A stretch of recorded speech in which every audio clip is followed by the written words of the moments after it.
Hello दोस्तों, तो स्वागत है आप सभी का हमारे YouTube channel our preparation board में। आज हम स्टार्ट करेंगे एक नया टॉपिक, एक नया चैप्टर और एक नए क्लास की बायोलॉजी की सब्जेक्ट। ठीक, क्लास 10th का बायोलॉजी का चैप्टर है। चैप्टर का पहला ही चैप्टर है जिसका नाम है जैव प्रक्रम। ठीक, अब हम समझते हैं, जैसे हमने पहले समझा है कि पहले नाम को डिकोड करिए। ठीक, तो हम यहाँ नाम को डिकोड करने का प्रयास करते हैं। जैव प्रक्रम, जैव मीन्स क्या होता है? जीव, और प्रक्रम मीन्स क्या होता है? प्रक्रिया। ठीक, अब नाम तो डिकोड हो गया, लेकिन अब क्या ये प्रक्रियाएं जीवित कोशिकाओं में होंगी, यानी जीवित में होंगी, या फिर निर्जीव में होंगी? किन में होंगी? तो यह होती हैं जीवित में, यानी कि लिविंग थिंग्स में होंगी। ठीक, इतना समझ में आ गया। आइए अब चलते हैं सेकेंड पॉइंट पे। अब जीवन क्या होता है? आपने पढ़ा ना लाइफ प्रोसेस, तो जीवन क्या होता है? सजीवों को निर्जीवों से अलग करता है। कौन अलग करेगा? जीवन ही। ये बताता है कौन सजीव है, कौन निर्जीव है। आगे हम इसके डिफरेंसेस को देख लेते हैं कि सजीव और निर्जीव में क्या अंतर होते हैं, क्या डिफरेंसेस होते हैं। ठीक, यहाँ पे कुछ टर्म दिए गए हैं सजीवों में जो कि निर्जीवों में नहीं पाए जाते हैं, जैसे वृद्धि हो गया। अगर हम आपसे पूछें सजीवों में वृद्धि होती है कि निर्जीवों में? नहीं पता? आइए हम बताते हैं। ठीक, वृद्धि दोनों में होती है, सजीवों में भी और निर्जीवों में। लेकिन यहाँ ट्विस्ट ये आता है कि अगर आप वृद्धि की बात करते हैं तो आपको दो चीज़ें याद रखनी हैं। पहला, कि किसी भी जीवधारी में या किसी भी चीज़ में अगर वृद्धि हो रही है तो उसका वेट बढ़ना चाहिए। वेट मतलब भार बढ़ना चाहिए। दूसरा, नंबर ऑफ सेल, ये भी क्या होने चाहिए? बढ़ने चाहिए। लेकिन अब आप बताइए, मनुष्य है, उसका अगर उसकी वृद्धि होगी, बढ़ेगा, उसका वेट तो बढ़ेगा, नंबर ऑफ सेल्स भी बढ़ेंगे। लेकिन मिट्टी हवा चल के कहीं जाकर स्टोर हो जा रही है। ठीक, आज इतना बड़ा स्टोर हुआ, कल इतना बड़ा हो जाएगा, तो ये क्या हो रहा है? इसमें वृद्धि तो हो रही है, यानी भार इसका बढ़ रहा है। लेकिन क्या इसमें नंबर्स ऑफ सेल पाए जा रहे हैं, यानी कोशिकाओं की संख्या बढ़ रही है? कोशिकाएं है ही नहीं भाई, बढ़ेंगी कहाँ से?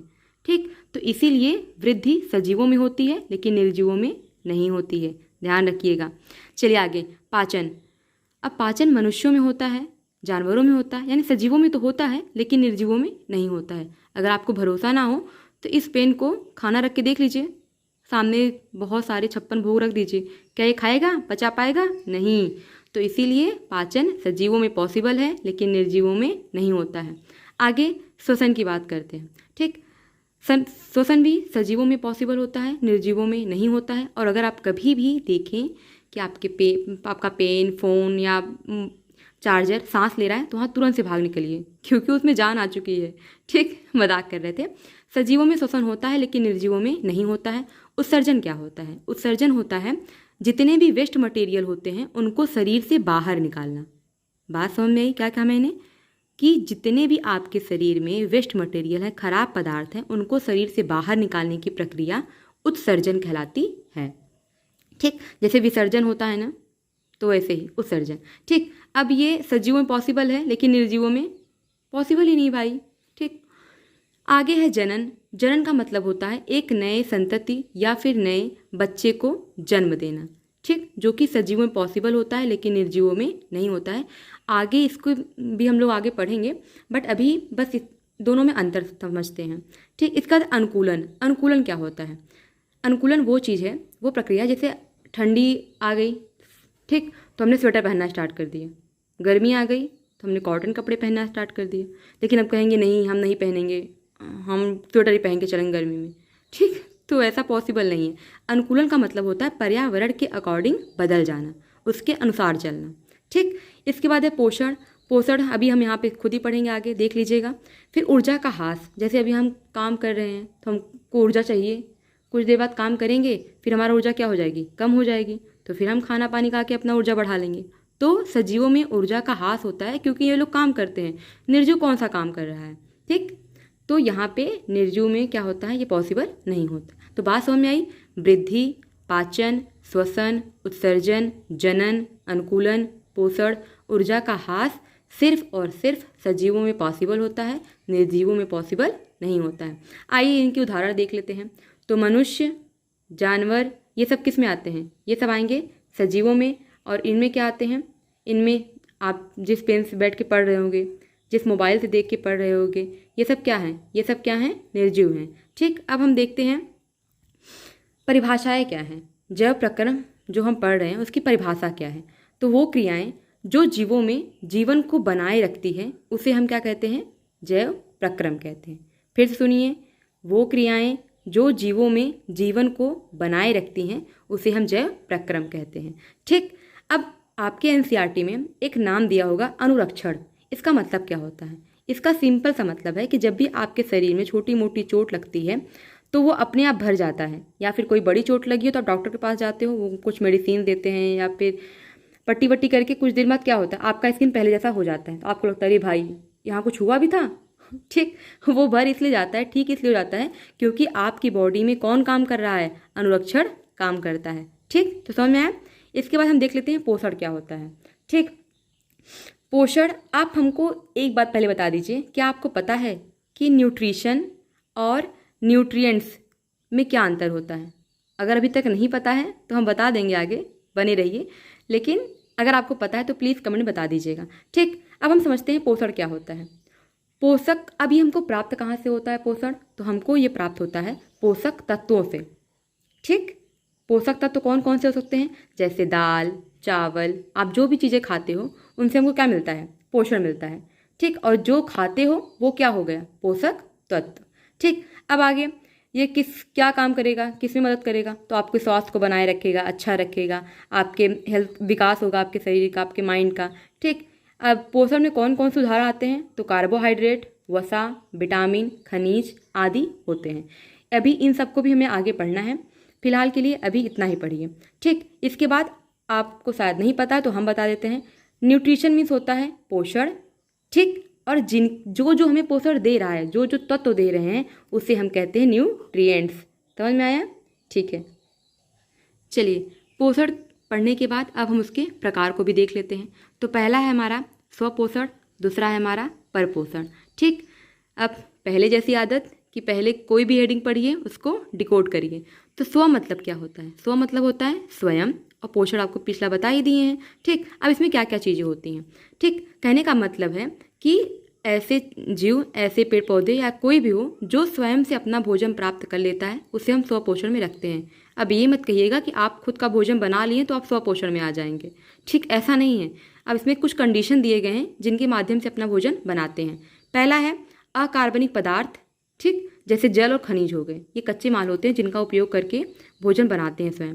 दूसरा है बाह्य ऊर्जा स्रोत, जैसे सूर्य के प्रकाश और क्लोरोफिल की उपस्थिति में प्रकाश संश्लेषण के माध्यम से पेड़ पौधे अपना भोजन बनाते हैं। ठीक, इसीलिए हम इसको पेड़ पौधों किस में रखते हैं, स्वपोषण में। ठीक, और लेकिन और भी कुछ चीज़ें स्वपोषण में रखी जाती हैं, उनको हम देख लेते हैं। जैसे पौधे हो ही गए, उसके बाद प्रोटिस्टा, बैक्टीरिया को हम क्या कहते हैं, जीवाणु भी कहते हैं। अब यहाँ का सबसे आता है मस्त बात जिसे हम कहते हैं ट्रिक। अब आपको ये चीज़ें याद कैसे रहेंगी? तो आप याद कर लो, जपो आवर प्रिपरेशन बोर्ड, OPB। तो जपो, तो जैसे हो गया हमारा जीवाणु, और पो से क्या हो गया, पौधे, और पो से भी क्या हो गया, प्रोटिस्टा। तो याद रखिएगा कि स्वपोषण में कौन कौन आएगा, जपो। ठीक, चलिए आगे हम देखते हैं परपोषण के क्या होते हैं। तो ऐसे जीव जो दूसरों पर निर्भर रहते हैं। अब हम दूसरों पर निर्भर क्यों हैं? भोजन के लिए। ठीक है, जैसे आप दूसरों पर निर्भर हो सकता है कि आपको डर लगता हो उनसे, या हो सकता है आप उनके प्यार की वजह से रुके हुए हों, या तो हो सकता है कि आपको मतलब कुछ काम है उनसे। ठीक, तो दूसरों पर निर्भर होना से कहते हैं परपोषण। अब नाम को डिकोड करें तो जैसे हम बोलें कि ये पेन टेबल पर रखा हुआ है या कॉपी पर रखा हुआ है, तो ये पेन किस पर निर्भर है, कॉपी पे निर्भर है ना। ठीक, तो वही यहाँ पर का मतलब क्या होता है, निर्भर। तो दूसरे पर निर्भर है किस लिए, भोजन के लिए। तो ऐसे जीव जो दूसरों पर निर्भर होते हैं पोषण प्राप्त करने के लिए, उन्हें हम कहते हैं परपोषण। ठीक, अब इसके 3 टाइप्स हैं। पहला है परजीवी, दूसरा है मृतोपजीवी, और थर्ड है हमारा सहजीवी, या इसी को हम कहते हैं प्राणिसमभोजी। ठीक, परजीवी क्या होता है? परजीवी होता है दूसरे जीव के शरीर में रहकर पोषण प्राप्त करना। हम समझा रहे हैं आप, जैसे हमारे शरीर में कोई जीव रहे, वहीं से भोजन प्राप्त करे, वहीं से पोषण प्राप्त करे, वहीं से खाना पीना ले रहा है, लेकिन हमको कोई नुकसान नहीं पहुंचा रहा है, हमको कोई भी नुकसान नहीं पहुंचाएगा, तभी वो परजीवी होगा। बात समझ में आई? तो मेरे शरीर में रहे, मतलब दूसरे के जीव के शरीर में रहे, लेकिन उसको कोई नुकसान ना पहुंचाकर अपना भोजन प्राप्त करे, उसे हम कहते हैं परजीवी। ठीक, अब एग्जाम्पल देख लीजिए, फीता कृमि, ये आपको आगे 11th क्लास में देखने को मिल जाएगा। इसके बाद जूं, ये तो सबको ही पता होगा। ठीक, और यहाँ पे खून चूसने वाला मच्छर, तो ये सब किस में आते हैं? ये आते हैं परजीवी में। ठीक, याद रखिएगा, फीता कृमि, जूं और मच्छर। ठीक, आगे हम देख लेते हैं मृतोपजीवी। नाम से स्पष्ट, फिर से मृत मतलब मरा हुआ।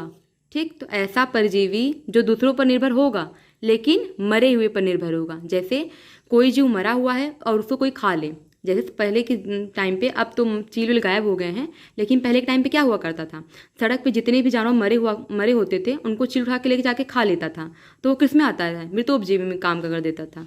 ठीक, इसीलिए हम क्या कहते हैं, प्रकृति का सफाई कर्मी भी कहते हैं। आज के सफाई कर्मी को पैसे देने पड़ते हैं, और पहले के जो ऐसे हुआ करते जो खुद ही साफ कर देते थे बिना एक पैसा लिए, जैसे हम आप लोग को पढ़ा रहे हैं, बिना एक पैसा लिए फ्री में। ठीक है, और अगर वीडियो अच्छी लगी तो प्लीज़ सब्सक्राइब कर दीजिएगा। ठीक, आगे देखते हैं। मृतोपजीवी समझ में आया कि मरे हुए जीवों को खाकर ये अपना पोषण प्राप्त करते हैं, भोजन प्राप्त करते हैं। इनको क्या कहते हैं? प्रकृति का सफाई कर्मी भी कहते हैं। एग्जाम्पल में कौन आ गया? कवक, क बचपन पढ़े ना क तो याद कर लीजिएगा। मृतोपजीवी में कौन आ गया? कवक। ठीक, चलिए आगे देखते हैं। सहजीवी, सहजीवी या जिसे हम प्राणी संभोजी भी कहते हैं। ठीक, अब हम इसे प्राणी संभोजी क्यों कहते हैं? क्योंकि ऐसे प्राणी जो ठोस भोजन लेते हैं, जो समभोजी होते हैं, ठोस भोजन लेते हैं और अपने शरीर के अंदर ही पाचन की क्रियाओं को संपूर्ण करते हैं, यानी कंप्लीट करते हैं, ऐसे जीवों को हम सहजीवी या प्राणी संभोजी भी कहते हैं। ठीक, एग्जाम्पल में कौन आ गया? मनुष्य। देखिए, हम लोग शरीर के अंदर पाचन करते हैं, ठीक, और अक्सर हम लोग क्या करते हैं? ठोस भोजन को खा सकते हैं। ठीक, और क्या हो गया? अमीबा। इसके अलावा भी और भी सारे होंगे, लेकिन अगर आपको वीडियो पसंद आई हो और अच्छी लगी हो तो please like and subscribe to my YouTube channel. और अगर आपको इसका नोट्स चाहिए तो आप टेलीग्राम ज्वाइन कर लीजिएगा, और प्रिपरेशन बोर्ड, वहाँ पे आपको इसका नोट्स भी मिल जाएगा। Thank you so much, keep watching.